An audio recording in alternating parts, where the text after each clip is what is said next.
Tropicachar apresenta Rabinos do Brasil. É proibido desistir. Rabino Yaakov Gerenstadt. Boa noite, gente. Boa noite a todos aqui presentes. Boa noite a todos e boa noite a vocês que estão assistindo também no conforto do celular da casa de vocês. Bom, pessoal, hoje vamos falar sobre a porção semanal da Torá, que é a porção de Shlach. Shlach significa missão. Nós temos aqui 12 emissários que foram enviados por Moisés para verificar a terra de Israel, a melhor maneira de entrar, de conquistar. Então tem muitos pontos aqui, e na verdade pontos de interrogação nessa porção, que quando a gente lê, mesmo uma pessoa assim bate o olho, ela não entende direito. Eu vou ler para vocês aqui alguns textos, vamos fazer algumas perguntas interessantes, e depois nós vamos explicar e elucidá-las até o final, tá bom? Começando no segundo versículo da Parashá, Shlach lecha anashim. Vaidaber Hashem el Moshe lemor, ele disse Deus a Moisés, Shlach lecha anashim, mande para ti homens. A primeira pergunta que surge aqui, mande para ti homens? Como assim mande para ti? Mande homens. Mande para Israel, mande para o povo judeu. Mas o que é mande para ti homens? Por que Deus falou para você? Então, Rashi, ele sentindo já essa dificuldade de interpretar de uma forma literal o versículo, ele traz aqui a explicação, e eu vou ler para vocês, vou traduzir. O comentarista Rashi, ele fala, Shlach lecha anashim, mande para ti homens, leda'atcha. Deus falou para Moisés, você quer mandar? Leda'atcha, ou seja, sobre sua responsabilidade, sobre sua, não responsabilidade, desculpa, sobre o seu discernimento. Se você acha que tem que mandar, manda. Eu já falei para eles que a terra é boa. Está escrito, já falei que a terra é de leite e mel. Se você acha que precisa, manda. Eu não preciso de mandar ninguém. Eu não preciso de espiões, não preciso de mandar pessoas para lá. Se você acha, manda você. Essa é a primeira pergunta. A senhora explica o versículo, mas como assim? Se Deus achava que não era bom, ou não precisa, por que Moisés mandou então? Deus falou para Moisés, você acha que eu preciso? Manda. Eu não preciso. Se Deus não precisa, por que Moisés mandou então? Concorda comigo? Deus vira para você, eu não preciso. Então, Moisés precisa? Por quê? Essa é a primeira pergunta. Segunda pergunta que nós temos aqui, eu vou ler o trecho para vocês. No versículo 17, está escrito, Vaishlach Moshe otam Moshe latur et eretz Canaan. Moisés enviou eles para Latur, para espionar a terra de Canaã, e disse a eles, Ureitem et haaretz mai, vocês vão ver como é que é essa terra. Ve'tam yoshev alei, e o povo que está estabelecido, está sentado sobre essa terra, Errazak u'arafeh ameatu imrav, vocês vão ver se eles são fortes ou fracos, se eles são muitos ou se eles são poucos, uma haaretz asher yoshev ba tova'ira imra, e vocês vão ver também o tipo de terra, se é uma terra boa, uma terra ruim. Vocês vão ver como é que são as cidades que o povo está estabelecido, Abemachanim, Bemefzarim, se são cidades abertas ou cidades muradas, com muralhas. Vocês vão ver essa terra, uma terra gorda, ou seja, uma terra que tem bastante fartura, plantação. Aí, vocês vão ver, de acordo com Rashi, a explicação desse versículo é, Moisés pediu para eles verem se tem algum justo lá que pode protegê-los, o mérito dos justos. Algum mérito de algum justo que pode protegê-los. Como assim? Que justo? Se trata de um justo entre as nações. Na verdade, tinha acabado de falecer aqui um grande justo entre as nações, que era Jó. Jó morava em Israel. Ele tinha recém-falecido. Moisés mandou eles olharem para ver se sobrou algum lá, ou se tinha o Jó ainda. Enfim. E o mérito do Jó, que era um justo entre as nações, poderia proteger as pessoas. O que mais? O lekartem piraretz. Moisés falou, peguem os frutos da terra, tragam para cá os frutos da terra. Então tá bom. E aí a Torá continua contando que eles foram, o caminho que eles fizeram, onde eles foram. E depois, no versículo 28, eles voltaram e falaram, viemos da terra que fomos enviados. E a terra, 27, É uma terra de leite e mel, realmente. E este é o fruto da terra. Que fruto que eles trouxeram? Eles trouxeram um figo, uma romã e um cacho de uvas. Quantas pessoas carregaram esses frutos? 10. Josué e Caleb não quiseram carregar porque eles já sentiram, eles pressentiram que eles tinham alguma intenção negativa com esses frutos. Então eles não participaram dessa parte. E por que 10 pessoas para carregar um cacho de uva, uma romã e um figo? Então a conta é a seguinte: um carregou uma romã, um carregou um figo. O cacho de uva era extremamente pesado. Precisaram de 8 pessoas, 8 homens para carregar o cacho de uva. Eu não sei se vocês viram alguma vez o Ministério do Turismo de Israel, qual é o logo deles, o símbolo deles. É 4 homens assim carregando o cacho de uva. Eles erraram, eram 8. Mas eles mostram lá carregando um cacho de uva. Era extremamente pesado, porque naquela época os frutos da terra de Israel, que era uma terra de leite e mel, como falou Deus, a terra prometida, eram muito, muito grandes, eram enormes, eram gigantescos. Então só o cacho de uva precisava de 8 pessoas para carregar, imagina. Uma vez eu fiz a conta, devia ter o peso mais ou menos de um fusquinha, alguma coisa assim. Era muito pesado, muito grande. Por que não é hoje tão grande? Então tem uma história no Talmud que tinha um grande sábio, ele morava na Babilônia, e ele foi até Israel. Quando ele chegou de longe, ele viu uma vaca. Ele se aproximou, era um cacho de uvas. Tamanho. Segundo ano ele voltou, aí viu um bezerro de longe. Chegou lá, era o cacho de uvas. Terceiro ano ele foi para Israel de novo, levar as primícias ou outra coisa. Viu de longe, não era nem vaca nem bezerro, era um cabritinho. Chegou, era o cacho de uvas. Então, perguntou o que está acontecendo aqui, que está cada vez diminuindo o tamanho das frutas. Explicaram para ele que é o pecado que faz isso. O pecado faz diminuir o tamanho das frutas. Mas originalmente eram muito grandes os frutos de Israel. Então, eles trouxeram e mostraram, olha, está aqui o fruto. Depois que eles falaram que é uma terra de leite e mel, mostraram o fruto, eles começaram a falar mal da terra de Israel. O Rashi explica por que eles introduziram primeiro uma coisa boa, terra de leite e mel, olha o fruto, porque está escrito que quando você quer mentir, explica o Rashi, ele traz isso aqui do Midrash, quando a pessoa quer mentir, se a pessoa não fala uma verdade no início, a mentira não é, a pessoa já entende que não é verdade. Se a pessoa quer falar uma boa mentira, e olha nós aqui ensinando como mentir, né? Talvez a gente está ensinando como você discernir, pegar um mentiroso no pé. Né? Então, a pessoa fala uma verdade no início, quando ela continua, e começa, aí quando ela falou a verdade, a pessoa entendeu, porque quando você fala a verdade, a pessoa acredita. Logo depois, aí vem as mentiras. Mas, então, eles fizeram essa estratégia. Falaram bem, depois começaram a falar mal. E o que eles falaram? Efes que azam, não dá, porque o povo é extremamente forte. E as cidades elas são extremamente fortalecidas, muito, muito fortes, as muralhas muito fortes. E também nós vimos lá os filhos dos gigantes. Lá tem os amalequitas que estão no sul. Eles logo mencionaram os amalequitas por quê? Porque no deserto eles tomaram uma bordoada dos amalequitas. Até que Moisés ele falou com Hashem, com Deus. Deus falou, faz uma cobra de cobre e tal. Aquela história não vamos contar hoje, toda a história, mas muitos morreram. Eles tomaram uma bordoada. Então eles logo mencionaram os amalequitas estão no sul. Depois tem os Rivi, os Ebusitas, enfim. E aí o Caleb, ele tentou, um dos 12 espiões, que era o Caleb, ele tentou falar bem de Moisés, ele tentou acalmar, mas logo não.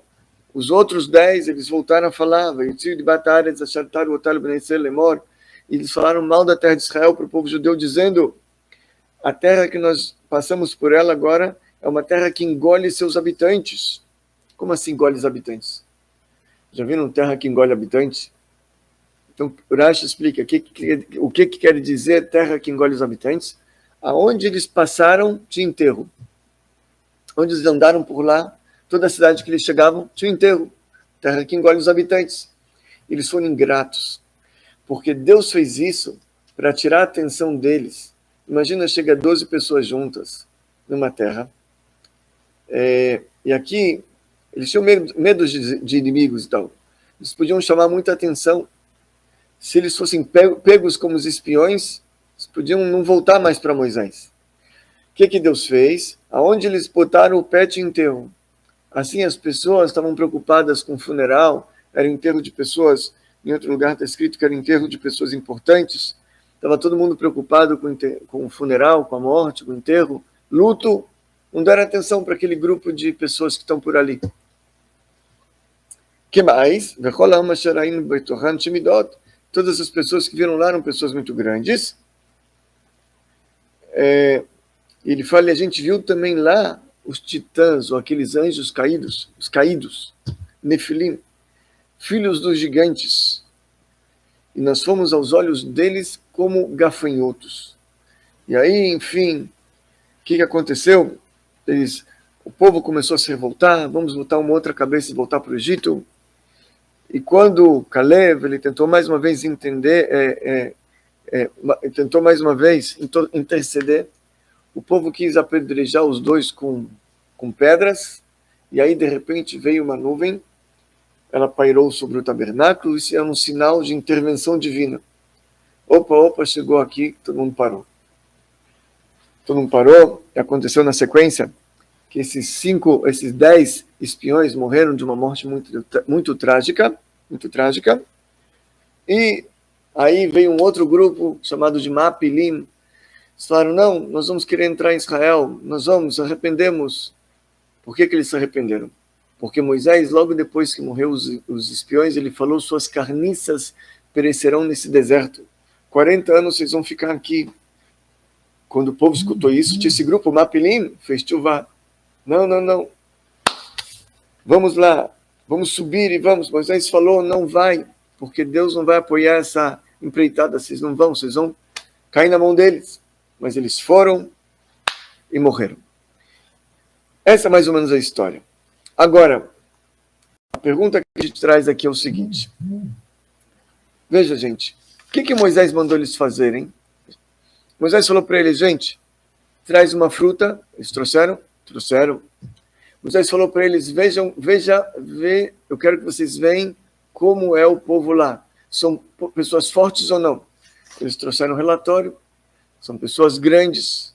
Tinha também lá os gigantes. Moisés falou para eles, veem como é que são as cidades, muradas ou não. Eles falaram, cidades fortalezas, muito fortes. Ou seja, eles cumpriram a missão deles, gente. Eles cumpriram a missão, deram um relatório completo. Moisés que pediu. Moisés pediu, não foi? Deus ainda falou, você quer, manda. Moisés mandou. Moisés pediu para eles fazerem isso. Eles fizeram. Por que depois foram castigados? Por que morreram de uma morte estranha? Por quê? Concorda comigo? Moisés pediu, eles deram um relatório. Culpa é deles, culpa de Moisés, não. Você fez o que teu chefe pediu. O que querem de você agora? O que estão botando a culpa em você agora? Não é mesmo? Então, terceira pergunta que a gente vai fazer hoje. Aliás, inclusive reforçando a segunda pergunta, eu tenho aqui. O próprio Moisés, antes, lá em Deuteronômio, capítulo 9, no início do capítulo 9 de Deuteronômio, antes de entrar em Israel, eles estão ali na beira do Jordão, ele começa a advertir, a admoestar o povo, aconselhar o povo. E olha o que Moisés fala para o povo. Até mesmo Moisés, escuta Israel, você está prestes a cruzar o Jordão para entrar e desapossar nações maiores e mais populosas do que vocês. Grandes cidades com muros altíssimos. O próprio Moisés estava falando para o povo, gente, olha só, tem uma situação aqui que tem gente gigante lá dentro, muros altíssimos, um povo grande e alto, Moisés fala, os filhos dos gigantes, dos quais vocês têm conhecimento, vocês já escutaram falar dos gigantes, filhos daqueles anjos caídos, então tudo lá, Moisés fala, pois você ouviu dizer quem pode resistir aos filhos dos gigantes. Já escutaram falar isso, gente, né? Então, saibam que vocês estão entrando lá, é um povo imbatível. O próprio Moisés fala isso. Então aqui, por que culparam? Por que quando os espiões falaram, eles tiveram culpa? Moisés falou que estava tudo bem. Terceira pergunta. Os espiões, eles falaram aqui, eu li para vocês no versículo 28. Não, no versículo 28 ele traz aqui que Razak, versículo 31, os homens falaram, não poderemos subir, enfrentar este povo, que Razak Mimeno, porque ele é forte, é mais forte do que ele. Eles não falaram que é mais forte do que nós. Não, eles não são mais fortes do que o nosso povo. Eles são mais fortes do que ele. Quem é ele? Rashi explica. Mimeno, de Hashem. Os espiões, aqui sim vocês podem falar que eles erraram. Eles são mais fortes do que Deus. Como assim? Eles falaram, a filho que viajou claplei malamru, falaram isso contra Hashem, até mesmo o dono de casa não consegue tirar os seus utensílios da casa.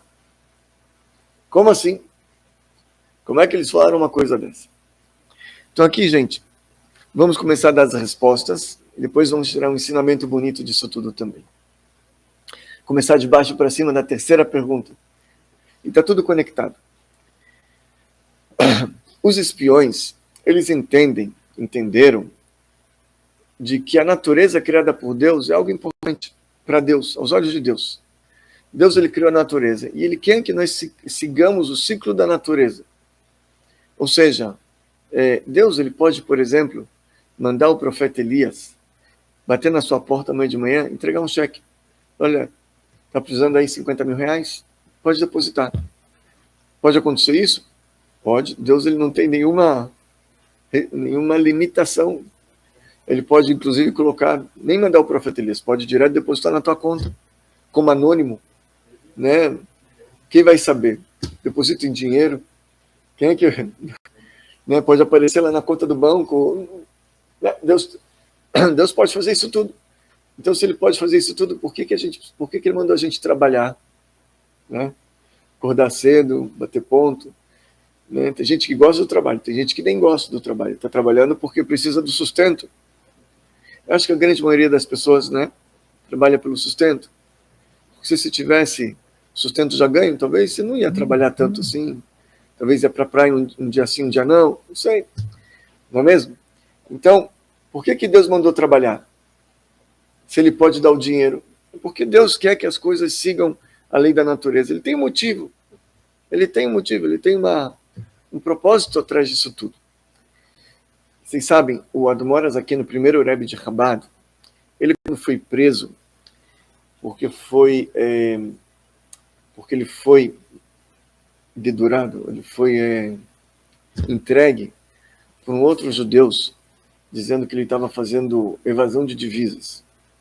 Ou seja, abri um parênteses aqui, o Admoras aqui, ele coletava dinheiro na Rússia, dos seus Hassidim, e mandava para Israel, porque tinha muitos judeus em Israel passando fome. Naquela época, Israel estava sob o governo do Império Turco-Otomano, e a situação lá era muito grave, era muito difícil, tinha muita dificuldade. Então ele coletava muito dinheiro, somas altas de dinheiro de tzedakah, para ajudar os outros Hassidim, os outros judeus que moravam em Israel. Teve um judeu que pegou e delatou ele para o governo. E o Admoras Zaken acabou sendo preso, enfim. Quando ele depois foi solto, viram que realmente era uma pessoa digna, uma pessoa honesta, uma pessoa realmente iluminada. Bom, quando ele estava preso, levaram ele para um inquérito. E a prisão na Rússia, onde ele estava, era numa ilha. E para ele ir até a delegacia, ou o ponto onde ele tinha que prestar o inquérito, levavam ele de barco. Então, uma vez, não era um barco, era uma canoazinha.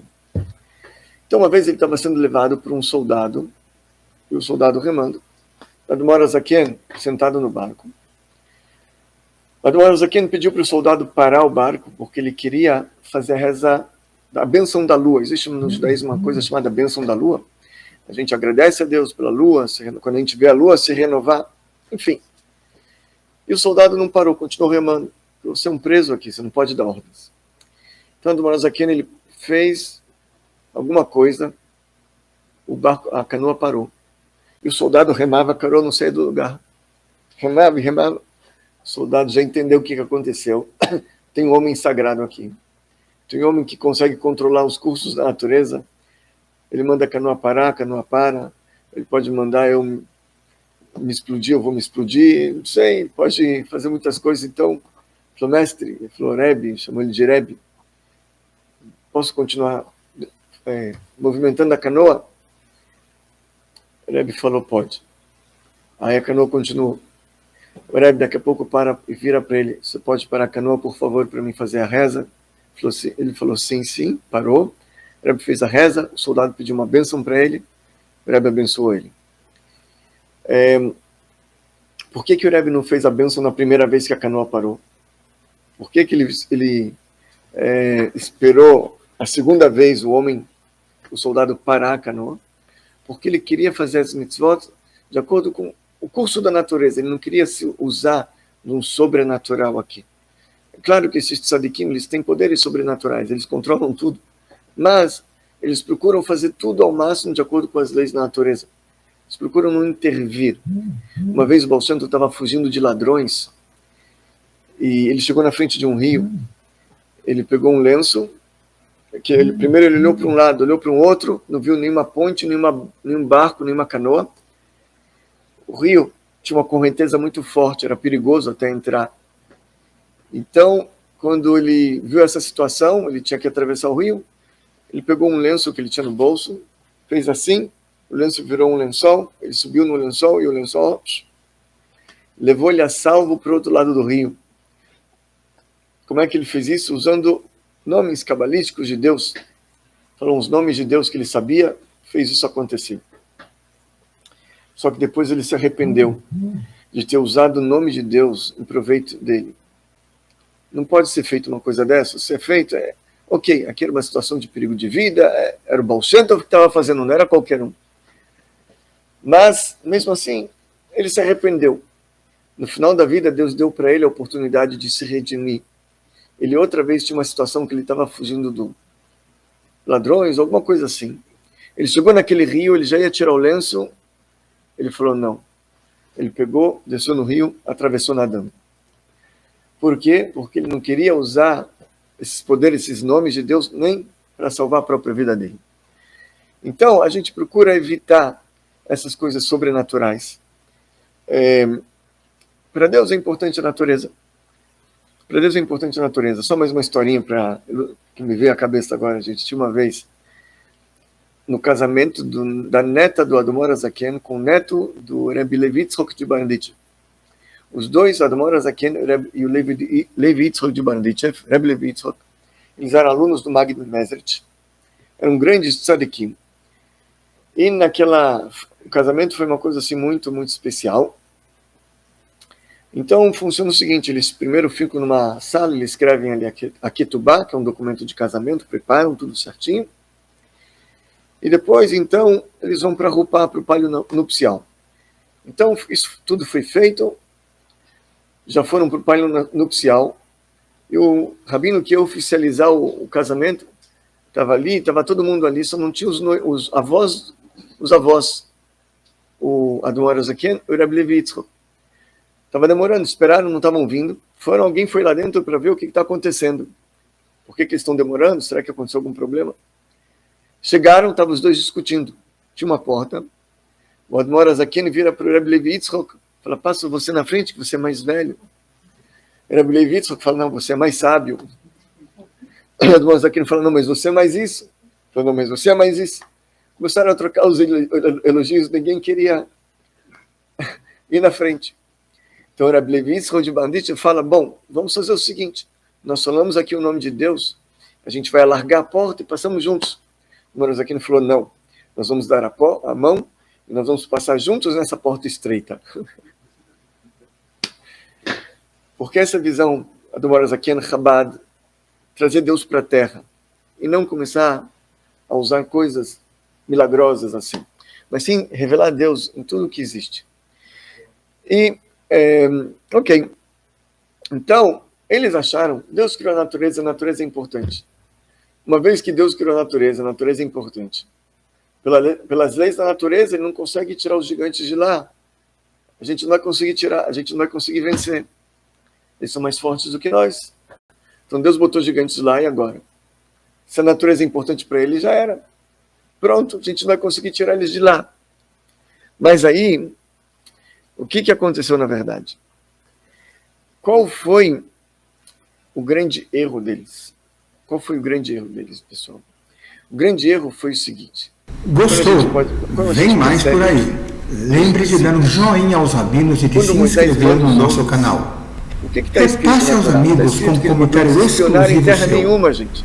Trope Kasher agradece. Para Moisés, eles não eram espiões. Para Moisés, eles eram o quê? Turistas. Lembre-se que é Deus que te dá a energia para prosperar. Moisés mandou eles latur. O que é latur em hebraico? É igual em inglês. Tour. Fazer um tour.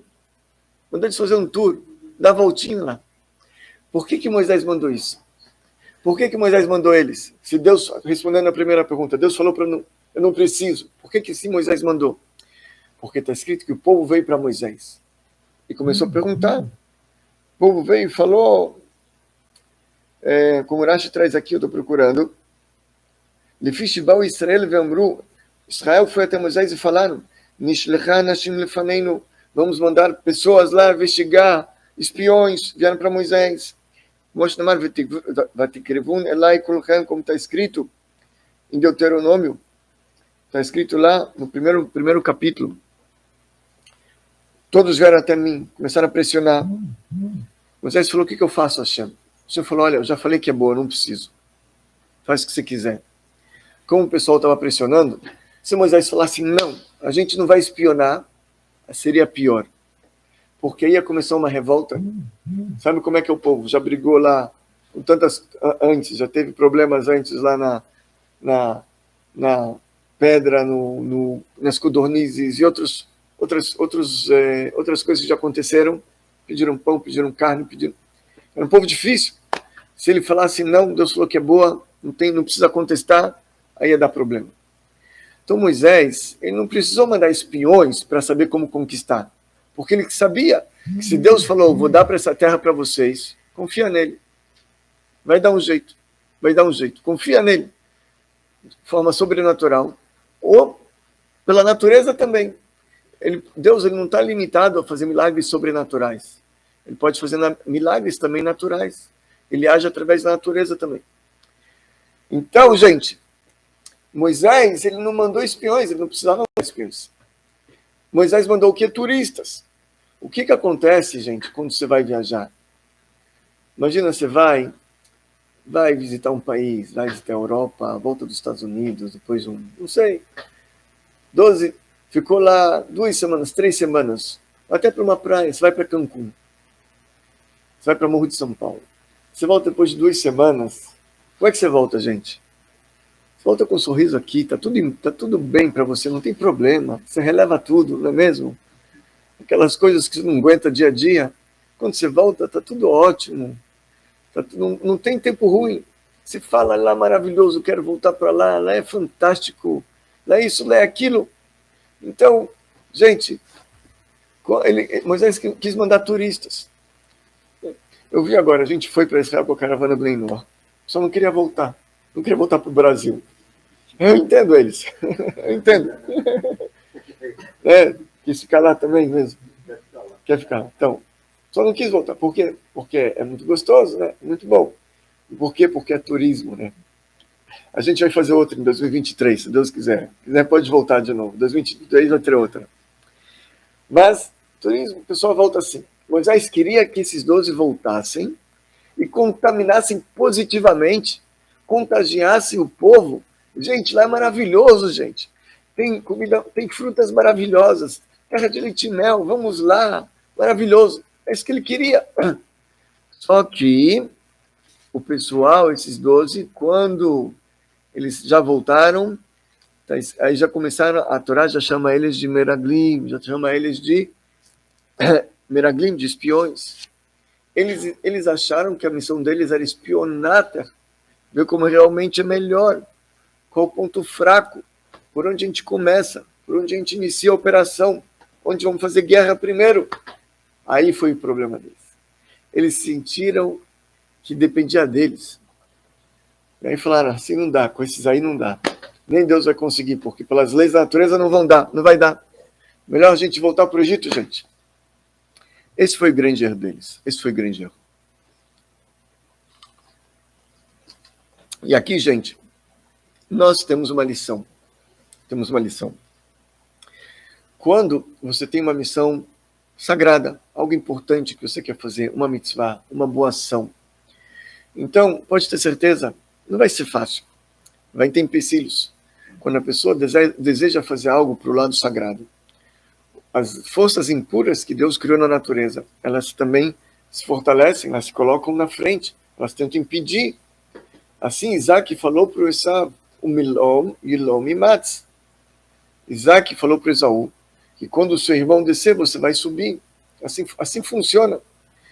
E quando Jacó quer subir, Esaú ele vem também. Assim funciona. Todo crescimento precisa ter um estágio primeiro de anulação. Então Esaú vem fazer essa anulação na pessoa. Ele vem criar um estágio de anulação. Para uma árvore crescer, aquela sementinha tem que primeiro sumir, se anular.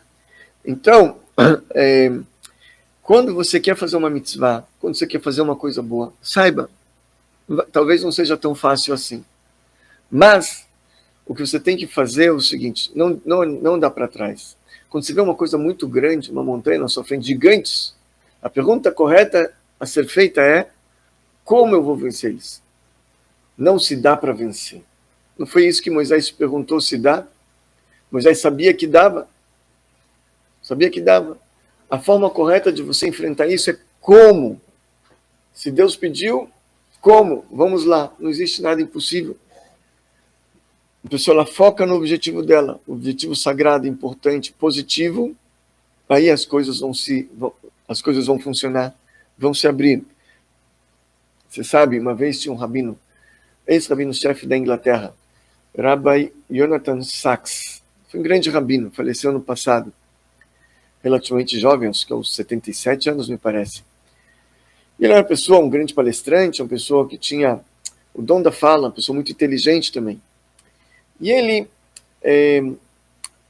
antes dele ter, na primeira vez que ele viajou até Nova York, ele foi ver o Rebbe de Lubavitch. E ele estava estudando numa faculdade, me parece, se não falha a memória, advocacia, direito, eu acho. E ele, ao mesmo tempo, tinha uma formação rabínica. Ele se formou na Yeshiva. Depois foi cursar uma faculdade. Me parece que esse foi a trajetória dele, me parece.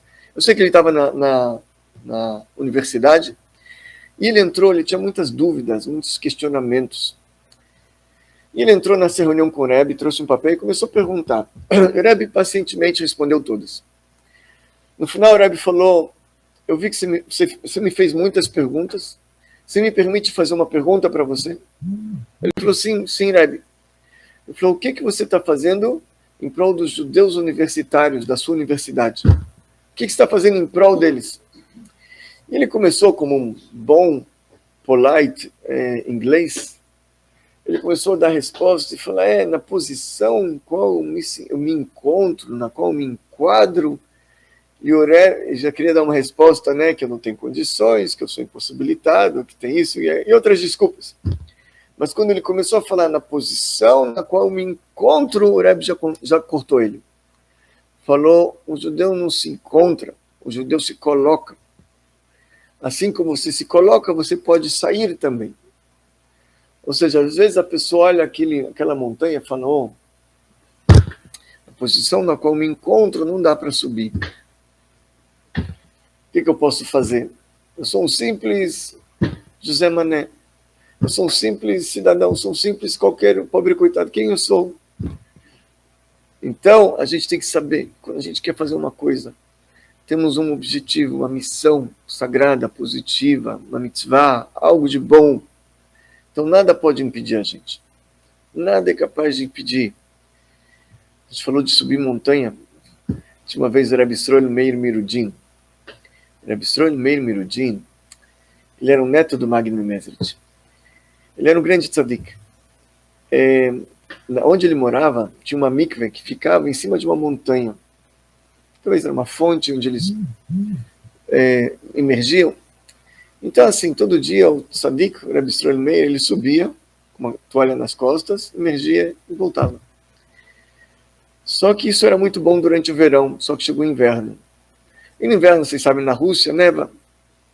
E depois que para a neve, vocês sabem como é que fica? A neve vira gelo, assim funciona.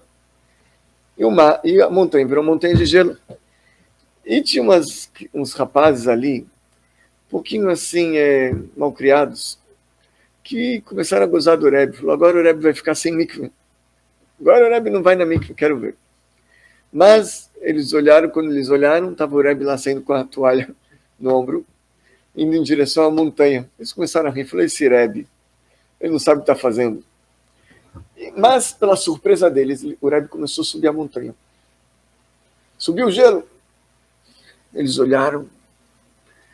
Dois falaram, se o Rebbe faz isso, a gente também pode. Pegaram impulso. Começaram a correr para subir a montanha, pegaram e subiram alguns bons metros com impulso, mas quando acabou o impulso, se espatifaram lá embaixo. Perguntaram depois para o Rebbe, como é que o senhor consegue subir essa montanha? Montanha de gelo? Ele falou, quando a gente olha para cima, a gente não cai embaixo. O que ele quis dizer? Quando você está conectado com o objetivo. Eu preciso da mikve. Aquele é o meu objetivo, eu vou chegar lá. Eu decidi que eu vou chegar lá. Você chega. Você consegue subir até a montanha de gelo. Não é mesmo? Assim funciona. Assim funcionam as coisas. Tinha uma vez o Rebbe, não sei se eu contei essa história aqui alguma vez para vocês ou não, mas é bem pertinente. Uma vez o Rebbe, ele chamou o secretário dele, Rebbe Leibel Groner, e falou para ele, fulano, ciclano, beltrano, pede para eles executar tal missão. Tá bom. E ele falou, eu quero uma resposta até amanhã. Eu gostaria de uma até amanhã. Ok, ele chamou esses três para a sua missão. Os três se reuniram a noite inteira pensando como é que faz uma coisa impossível dessa. Como é que faz? De manhã cedo, de madrugada, chega o secretário, 5 da manhã. 5 e meia? Acho que era 5 da manhã, ele contou. 5 da manhã. O secretário, esse Leibel Groner, meu amigo, ele trabalhava, era um cara assim especial também, secretário do Rebbe. Eu recebi um telefonema dele, uma vez às 5 da manhã do Brasil, em Nova York era 3 da manhã. Acho que o Rebbe tinha acabado de responder um bilhete que eu coloquei. Ele ligou, pediu para falar comigo, era 5 da manhã, me acordou, atendi.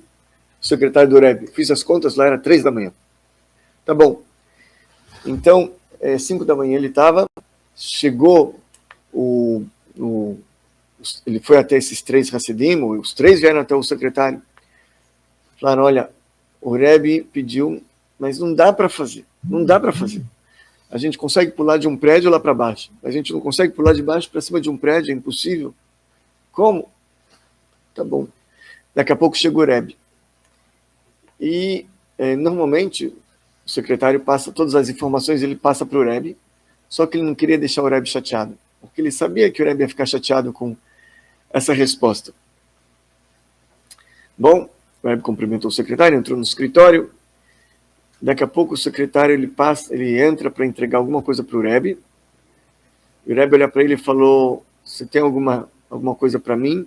Alguma novidade para mim? O secretário falou, começou a gaguejar. Eles falaram que não dá, que é impossível. O Rebbe falou, e você acha que quando eu pedi, eu também não sabia que era impossível? O que eles pensam? Que eu sou bobo? Que eles também não sabem? Eles acham que eu não sabia que era impossível? Ele acrescentou, Moisés, quando falou para o povo atravessar o mar, ele não tinha aberto o mar, ele falou, vai. E se o povo fosse, não ia precisar abrir o mar, porque o povo não foi. Se o povo escutasse a voz de Moisés, eles iam andar sobre as águas. Não ia precisar de Moisés, cajado, nada disso. Eles iam andar sobre as águas. Se eles fossem também atender o meu pedido, eles iam andar sobre as águas também. Eles iam fazer tudo. eles iam fazer isso. Então, gente, a gente tem que saber que quando temos uma missão, nada pode impedir, uma missão sagrada. A gente vai, as águas vão se abrir, Deus vai botar o dedo dele e vai tudo funcionar. Gente, foi um prazer estar com vocês hoje. Até breve, se Deus quiser. Tudo de bom a todos. Gostou? Vem mais por aí. Aproveite para dar um joinha ao Rabino e se inscrever no nosso canal. Tropicachar agradece. E lembre-se que é Hashem quem nos dá forças para prosseguir.